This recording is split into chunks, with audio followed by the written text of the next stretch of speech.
The following program is rated U for universal audiences and is considered suitable for listeners of all ages.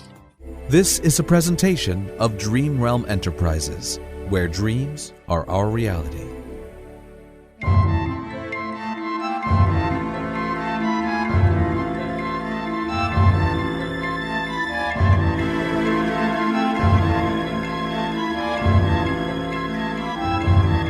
You are listening to Showcase Confession, which was written by Jonithan Patrick Russell.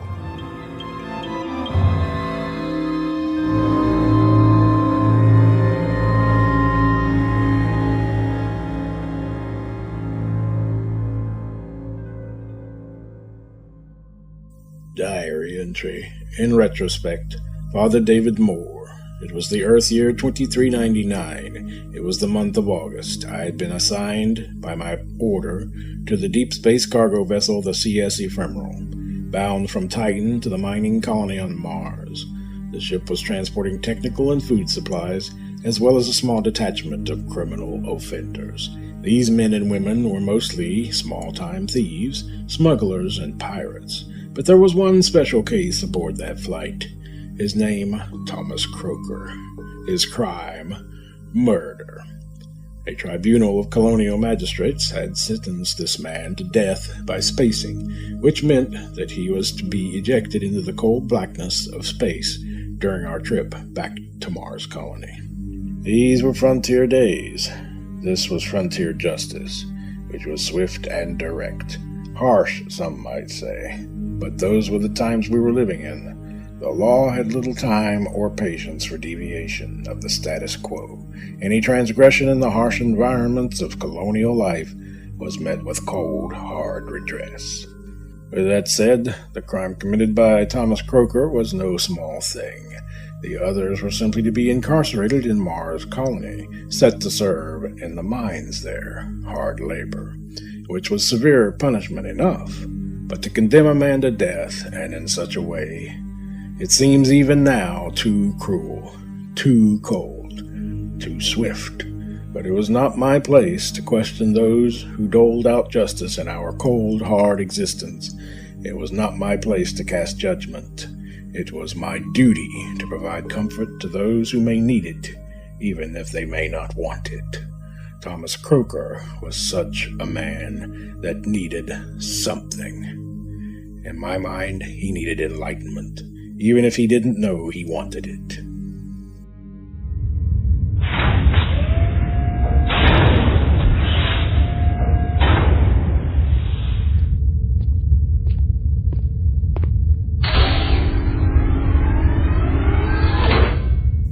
Do you mind if I sit?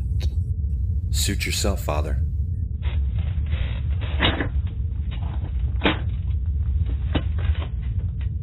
Is there anything you'd like to confess, my son? What would be the point now, Father? They found me guilty and sentenced me to death. In a few hours, they're going to toss me into space. So the way I figure it, it's too late for confessions. It's just too late for anything. That isn't true, my son. There is still time. Time for what, Father? To save my soul? Don't make me laugh. You lack faith. More than lack. I don't have any.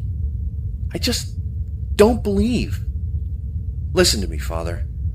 I'm not buying what you're selling. I'm not selling anything, Mr. Croker. I'm simply here to comfort you in your final hours. That is, if you want any comfort.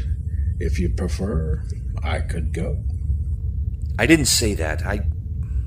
I mean, I'd like the company. Just skip the sermon. As you wish. So then, what would you like to talk about? I don't know. Are you hungry? Have they fed you? I had lunch, and then they'll bring me my final meal in a few hours. It's funny. They said I could have anything I wanted for my final meal. I said I wanted pizza. They laughed and said that all they have are ration packs. I could have my choice of chicken, vegetables, or beef. What a choice. I'm sorry, my son. Why do you call people your son? Why do we have to call you father? Oh, I don't know. I suppose tradition. Some forgotten sign of respect. You can just call me David if you prefer. I think I would prefer that. And you can just call me Thomas. Of course. So, tell me, David, what is it that you think you can do for me? I'm only here to give you some comfort, and perhaps provide some counsel, to see if you had anything you wish to confess before the last moment comes. You mean, do I want you to pray for my everlasting soul before they space me? You want to try and save me before the end? Sadly, I cannot save you, Thomas, nor can I save your soul. That is between you and God. Forgive me, but God's a little late. Is he? Where was God when I chose to end someone's life? If he's all that in a bag of chips, why didn't he show up and stop me? God has given us free will, you know, Thomas. So the real question is, why didn't you stop yourself? I wish I could have. But you see, I lost control of myself. I lost control of my free will. I was so angry in that moment that I could do nothing else but to kill. Yes, I was wrong for taking a life. I do know the difference between right and wrong before you ask me that question. But in the moment, it didn't matter. So, tell me, if God is really there and God is so great, why didn't he step up to the plate and stop me? There are no easy answers, I'm afraid. Well, maybe there are just simply no answers. Because maybe there is simply no God. Are you an atheist, Thomas? Atheist? What does that even mean? By definition, it means to deny or disbelieve the existence of a supreme being. But what does it mean to you? To me it means that I don't believe in anything. So, yes, I suppose you could say that I am an atheist. I know you would say that this life is not all there is, that there is something more beyond the end of my life. But for me to believe that, I'd have to believe that in a few hours, because of my sins, and they are great sins, that I will be suffering in hell from this day forward and forevermore. Not necessarily, Thomas. You can confess before God and ask his forgiveness. There is still time. Bull! There is no time. There is no God, and in this life, nor the next, there is no forgiveness for me. In the next? It sounds to me like you do believe in an afterlife, Thomas. It was an expression, that's all. Was it? Is that all it was? Or perhaps you do believe in something? I can't believe in what you believe in, because if I did, I'd know for certain that my sins will be punished in eternal hellfire, and I just can't accept that. Do you understand, David? I believe I'm beginning to. It sounds to me as if you've simply lost your way. Haven't we all as human beings? I mean, look at us. We bridged the distance between stars, between planets. We now live among the heavens. We came up here and we can see for ourselves that there is no God, which means there is no devil, which means there is no hell. God, religion, life, death, it means nothing anymore. Science and fact have won out over belief. So yes, we've lost our way. We've lost the old ways. On Earth, we needed to believe in something more. We needed the hope of mythology. But we came up here and proved that none of it means a damn thing. That book you're holding, we've proven it to be nothing more than a work of fiction. Maybe what we've proven is that we are God. If that is so, then you can simply forgive yourself. So why don't you absolve yourself of all of your sins? And how the hell do I do that? By forgiving yourself. Oh, it's just that simple, eh? It could be. It's a start. Then I am truly doomed, because I can't forgive myself. But why not? Because I can still see the look in his eyes. I remember what it looked like to see the life leave his face, what it felt like to squeeze his neck so hard, and for so long that his last breath escaped right at the end. I felt death. I felt the finality of it. And I knew right then and there, I don't deserve forgiveness. I don't deserve the life I was born with. I deserve my punishment. Harsh as it may seem, being pushed out an airlock to die in the loneliness and blackness of space, I deserve no less. Oh, my son, you deserve to be forgiven. We all do. No. If we are God, if I am my own God, then I have decided I deserve this fate. I deserve my punishment. I was sentenced to death by the harshest means we have available because I deserve it. You wanted me to confess before you and God. Well, I confess my sins to you and myself.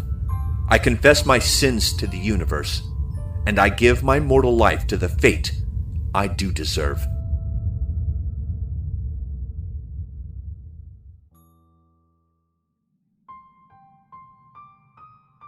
Thomas Croker had nothing more to say to me. In fact, he stopped talking altogether at that point. The hour came, and he was punished for his crime in the exact way he had been sentenced to do so. His life ended. I think, in a way, mine ended too that day. At least the life I had known. To listen to that man, to hear what he had said, and then to watch him die in the way that he did, well, it stayed with me, up unto this very day. I can't get it out of my mind.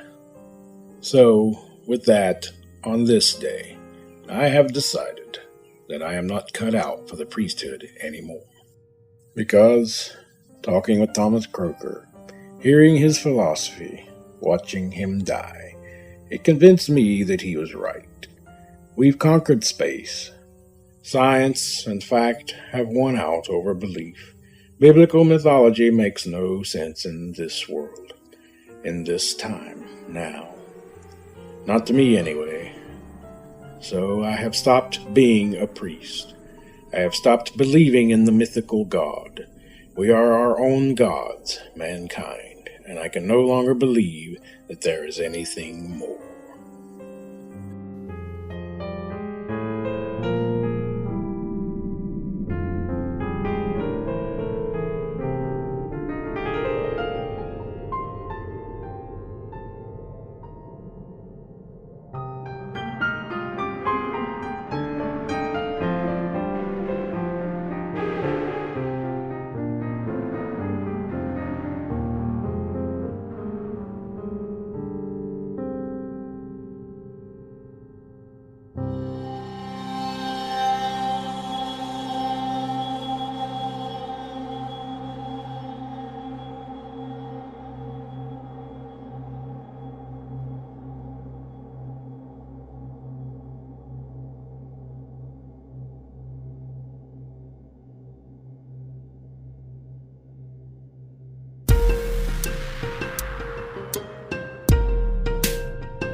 You have been listening to Showcase Confession, which was written by Jonathan Patrick Russell, and which starred, in order of appearance, Jonathan Patrick Russell as David Moore, Shane Harris as Thomas Croker. The Showcase theme tune and the incidental music heard in this program was provided by Kevin MacLeod. The post-production editor was Maria Mazur. The sound designer, producer, and director was Jonathan Patrick Russell. The series Dream Realm Showcase was created by Jonathan Patrick Russell, and the copyright is held by Dream Realm Enterprises. Any rebroadcast or reproduction of this program without the express written permission of Dream Realm Enterprises is strictly prohibited.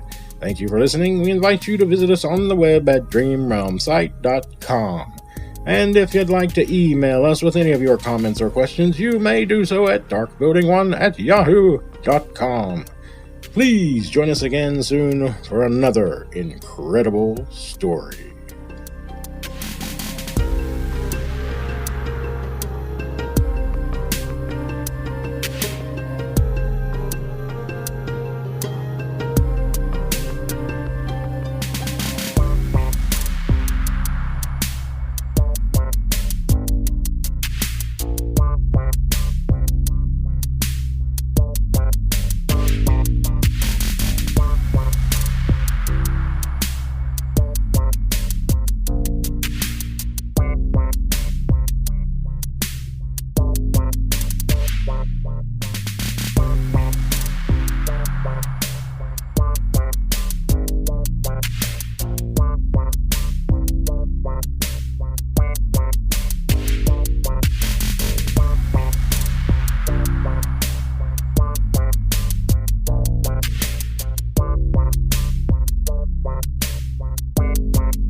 This program is copyright 2020 and is brought to you by Dream Realm Enterprises, soaring into new realms.